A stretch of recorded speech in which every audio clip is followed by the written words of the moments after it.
If you could work from home every day, would you? I'm guessing most of you said yes, and honestly, I get it because if you asked me the same question on the service level, I'd also probably say yes. No commute, your own space, the ability to actually focus without someone tapping you on the shoulder every 20 minutes, and you get to work in your sweatpants, and that's pretty cool. On paper, remote work is the obvious choice. It's more comfortable, more flexible, and oddly enough, often more productive. But look, you've probably noticed that this topic is everywhere right now. Companies are issuing return to office mandates, and employees are starting to push back. It's one of the bigger workplace conversations happening in the media right now. And between all the articles and segments on the news, I want to talk about what I think is getting lost in all of that noise. The return to office debate is mostly about what companies want, and not many people are talking about what's best for you, specifically early in your career, trying to build something bigger and still figuring out how the whole professional world works. So that's what this video is.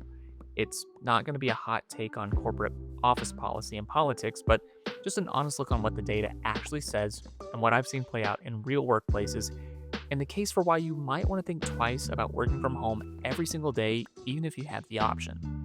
So let me start with something that's going to sound obvious when I say it out loud, but that most people are actively ignoring. Your boss or manager cannot advocate for you if they don't think about you. You've probably heard the phrase out of sight, out of mind. And that's exactly what this is. You can be the most productive person on your team, you can hit every single deadline, you can do genuinely phenomenal work, but none of that matters if you're invisible. Because when it comes to promotions and raises, those decisions happen in rooms that you're not in. And the people making those decisions are human beings who are naturally going to advocate for the people that they physically see, the people they interact with, and the people who are present. Typically not the name on a Teams call or an email. There's a name for this, and it's called proximity bias, and it's not some niche HR concept. It's one of the most well documented patterns in how careers actually work. A Wall Street Journal analysis looked at 2 million white collar workers and found that fully remote employees are promoted 31% less often than their hybrid or in office peers. 31%. That's a third.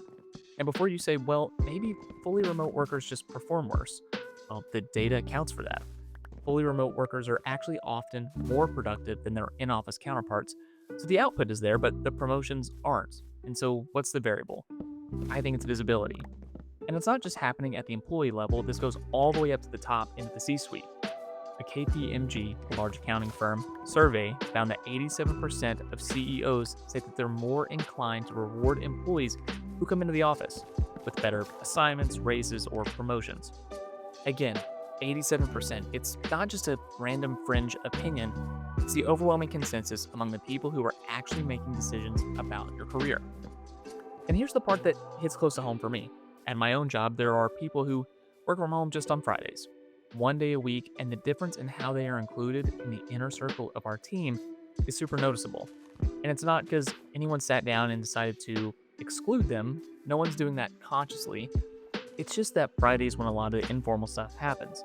The hallway conversation, the spontaneous, hey, do you want to go to lunch? Someone popping their head in and saying, hey, we're thinking about this, what do you think? And a lot of those moments don't get scheduled, they just happen. And if you're not there, you're not part of it. It's 1 day a week, just Friday, but it's the level of margin that we're talking about. I also want to talk about collaboration because the visibility thing is real, but there's a second piece of this that I think gets underrated and it actually affects the quality of your work. So I want you to think about the last time that you were stuck on something and you needed a quick second opinion from a coworker. If you're in the office, it's just a quick 90-second conversation. You pop your head into their office, you ask your question, and typically you get an answer and you move on. If you're remote, that same exchange becomes a Slack or Teams message that might not get answered for a couple hours, or a meeting that no one really wants to schedule, or something you just end up figuring out alone, which sometimes can take longer to produce and sometimes can be a worse result. When collaboration has friction, you do less of it. And when you do less of it, your work gets more siloed. And back to our first point, less people see your work. But here's the thing that I think matters most for people in their 20s. We're earlier in our careers than we ever will be again. And the single greatest asset that we have access to right now is proximity to people who are better than this than we are. The exposure of just being around experienced people, the overhearing of how they handle a difficult client call, watching how they navigate a tense meeting, picking up on how they frame a problem and a solution is career education you can't replicate over Slack and Zoom, and isn't something that you can read out of a book. Mentorship and sponsorship are the two things that actually accelerate careers, and they happen in person. The people who get pulled into interesting projects, who get introduced to the right contacts, who get a tap on the shoulder when an opportunity opens up, are almost always the people who are physically around.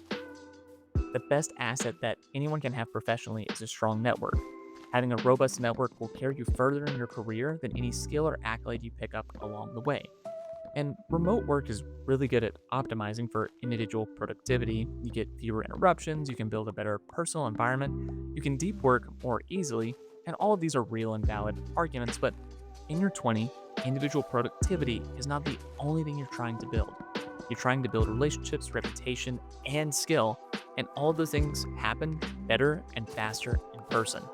Now, I want to be really clear about what I'm actually arguing here because I think it's easy to hear everything that I just said and think that I'm telling you to go back into the office 5 days a week and grind until your manager notices you. And that's not the argument that I'm trying to make at all.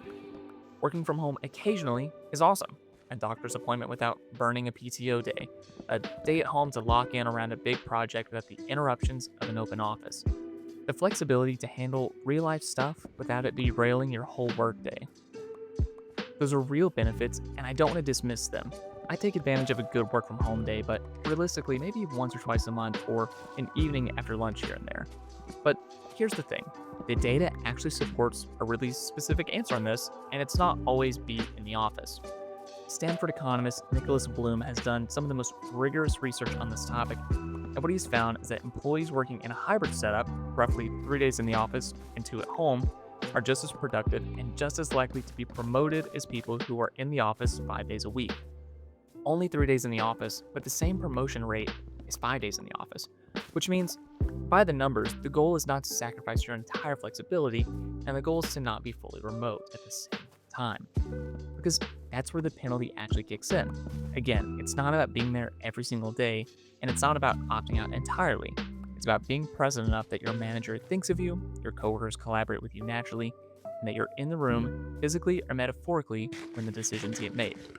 And going back to what I said earlier about Fridays, it's not about the specific days of the week, it's about not systematically removing yourself from the moments where culture gets built and relationships get formed. These moments are subtle and no one announces them, and you just have to be there. The more days you're in the office, the higher chance you have of being in the right place at the right time. So I want to go back to the question that I opened with. If you could work from home every day, would you? And maybe the answer is still yes. And that's okay. I'm not here to make that decision for you, but I'd ask you to at least change the question that you're asking yourself. Because most people frame this as a comfort decision. How do I want to spend my workday? And what I hope this video did is show you that it's actually a career decision, not a comfort decision, where you physically are shaped how you're perceived, what opportunities come your way, and how fast you grow, whether you're thinking about it that way or not. Data isn't saying grind yourself into the ground 5 days a week to impress your boss.